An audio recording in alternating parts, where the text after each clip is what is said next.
बहुत ही मान और सम्मान के योग्य गवर्नमेंट सीनियर सेकेंडरी स्कूल के प्राचार्य श्री सत्यवीर जी,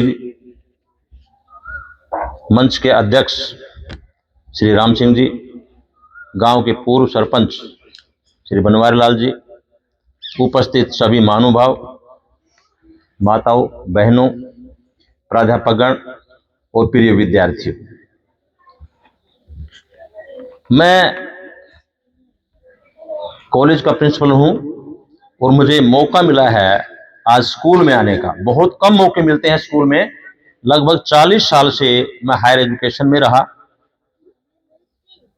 और अटेली कॉलेज के अंदर जो पहले बना था, ये कॉलेज 1980 में बना था, 85 मुझे प्रोफेसर बनने का मौका मिला था, नया नया था मैं। तो उस वक्त एक एक क्लास में 100, कम से कम 100 और 150 बच्चे होते थे एक क्लास के अंदर। और जब हम ये कहते थे कि भाई कल आना, अगर कोई बच्चा लेट हो जाता, आज परिस्थितियां बदल गई हैं, समय के अनुसार सब परिवर्तन होता ही रहता है। आज हमें जा करके कहना पड़ता है स्कूल में आओ, ये तो समय की बात है, कोई ऐसी बात नहीं है। समय में परिवर्तन आता रहता है और उसमें अब सुधार भी हुआ है। ऐसा नहीं है कि समय आ गया तो सुधार नहीं हुआ है। संस्थाएं बढ़ी हैं, कॉलेज की बढ़ी हैं, स्कूलों की बढ़ी है, क्वालिटी बढ़ी है और समय के अनुसार परिवर्तन आता रहता है, उसको अपनाना भी पड़ता है। अब मैं यहाँ संक्षिप्त रूप से 2 बातें करूंगा, लंबी नहीं करूंगा क्योंकि क्लासेस भी सफल नहीं होनी चाहिए। सबसे पहले तो आपको सभी को मालूम है कि 1947 से पहले लगभग 1000 साल तक हमारा विदेशी शासकों ने शासन किया।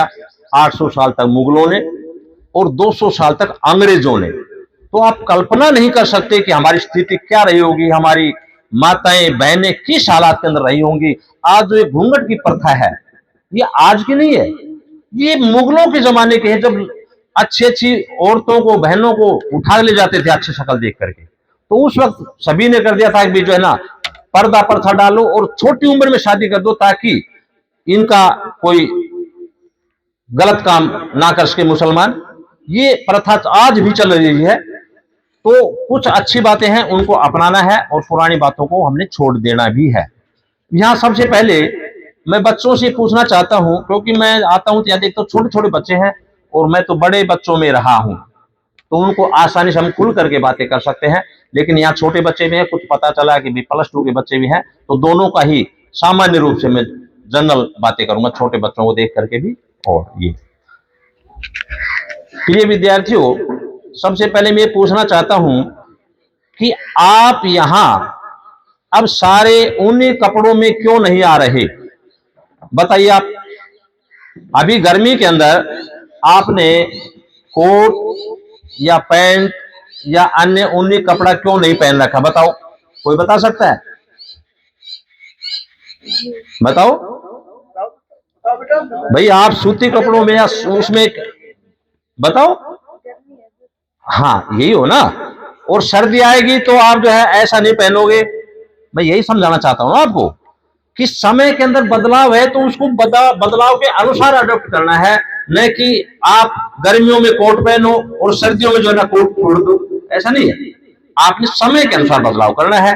तो अभी हमारा जो समय है वो अभी एकदम परिवर्तित नहीं हुआ है। संसार की बात करूंगा, अब मैं मुद्दा, जो मुख्य मुद्दा है उस पर आऊंगा समझाने के लिए। हमारा ऊंट है राजस्थान का, जहां बहुत गर्मी पड़ती है, वो यहां गर्मी के कारण से 3-4 दिन भी अगर पानी नहीं मिले तो जिंदा रह सकता है कि नहीं रह सकता है? और एक ऐसा जानवर है ठंडे क्षेत्र में, रेंडियर है। आप पढ़ते हो, हम तो पढ़ाते ज्योग्राफी में, आप भी यही पढ़ते, यही बातें हैं। जो रेंडियर है वो इतने ठंडे में रहता है कि -70 डिग्री सेल्सियस हो, उसमें भी जिंदा रह जाता है। वहां के जो भालू हैं वो भी माइनस में होते हैं। अगर हम रेंडियर को राजस्थान में ले आए तो वो गर्मी के कारण से मर जाएगा, और हमारा ऊंट है जो कहीं कहीं जिंदा रह सकता है, वो ठंडे में ले जाएंगे तो वहां मर जाएगा कुछ समय के बाद में। तो मेरा कहने का मतलब है एनवायरमेंट के अनुसार ही रहना चाहिए। एनवायरमेंट से विपरीत चलेंगे तो हमारी कोई भी चीज है वो बिगड़ जाएगी। अब यहां मुद्दा हमारा आता है बेटा, छोटे बच्चों पे ही हमारा मेन फोकस है। आजकल का जो आजकल ये हमारे एक कानून बना दिया है, लिव इन रिलेशनशिप। क्योंकि अब बात तो देखो, आपको बड़े होना है, आप ये बात तो कॉमन हो चुकी है, अब हम तो छुपा नहीं सकते। छोटे बच्चे हम थे जब, तो हम ये सारी चीजें टीचर कहते थे आपने कोई डिस्कशन नहीं करते थे। अभी तो हम करें या ना करें आपको सबको पता है।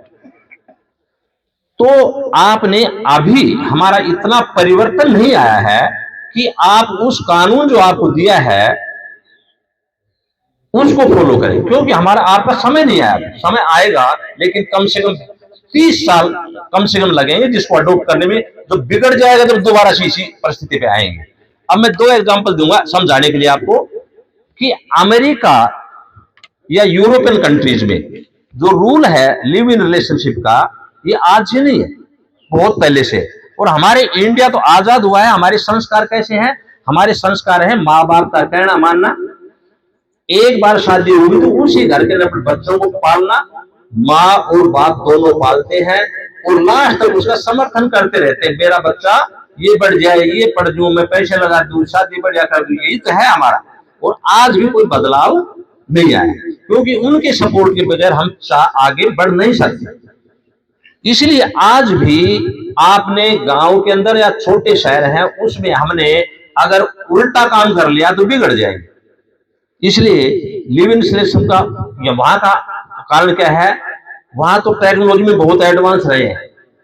इसलिए वो क्या है, बड़ी बड़ी नौकरियां अडॉप्ट करते, पैसे करोड़पति हो गए हर एक व्यक्ति, और अंधाधुंध हो गए। उन्होंने क्या करा, माँ बाप का रिलेशनशिप जो है धीरे धीरे, जैसे अभी रिलेशनशिप करते बच्चे छोड़ जाते हैं घर को, लड़के हो या लड़की आपस में शादी कर लेते हैं। 16 साल का हो तो भी कर देते हैं, और 18 साल का तो भी आपस में अपनी जिंदगी बिगाड़ लेते हैं। तो ऐसा नहीं करना है। उनका तो क्या है, व्यवस्था बिगड़ चुकी है, अपनी बिगड़ेगी, अभी बिगड़ी नहीं है, उनकी बिगड़ चुके, वो वापिस इंडिया की तरफ आ रहे हैं, वो वृंदावन में आ रहे हैं। अरबपति आदमी वो कह रहे हैं हमें शांति नहीं। शांति क्यों? पैसे शांति थोड़ी मिलती, शांति मिलती अपने घर में रहो, पेरेंट्स में रहो, शादी हो जाए तो अपने पास रहो, वहां अपने बच्चों में रहो। इस तरह का है व्यवस्था हमारी, बहुत बढ़िया है। वहां क्या है, एक बार शादी हो गई लिव इन रिलेशनशिप में, माँ का जो रिश्ता था, मामा का नाना का, वो सारा खत्म, पिता का चाचा का था वो दोनों का खत्म। आपका रिलेशन कहां रह गया? दोनों रिलेशन आपने तोड़ दिए, और माँ और बाप को नाराज कर लिया, और समाज आपके पीछे पड़ गया। आपको यहां हालत ये बता रहा हूं, बेरोजगार बच्चे फिलहाल हैं हमारे समाज के, और दोनों ही जो है ये फिल्में देख करके और आपस में कर लेते हैं कि प्यार है। प्यार नहीं है, कुछ समय के लिए 6 महीने नहीं पकड़ पाते, पैसा उस लड़के के पास नहीं, पैसा लड़के के पास नहीं है, और घर वालों को समझते हैं अडॉप्ट कर लेंगे। कुछ नहीं है, माँ भी करे, माँ और बाप कहें भाड़ में जाए लड़का और भाड़ में जाए लड़की, और उनको कोई समर्थन समाज नहीं मिलता। लास्ट में क्या बनता है? सुसाइड। यहाँ का एग्जाम्पल मैं इसलिए बता रहा हूं, हमने आस पास के बहुत देखे।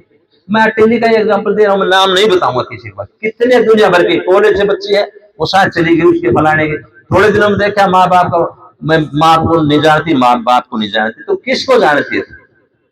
जो ढिल्ला नहीं आदमी किसी के पास नहीं। तो ऐसा एक तो यही आज है कि आपने अपनी पढ़ाई पे ध्यान देना है, अपने फालतू फंडों पे सोचना नहीं है, और ये टेलीफोन वगैरह है, मोबाइल है, इसका इस्तेमाल सही करना है।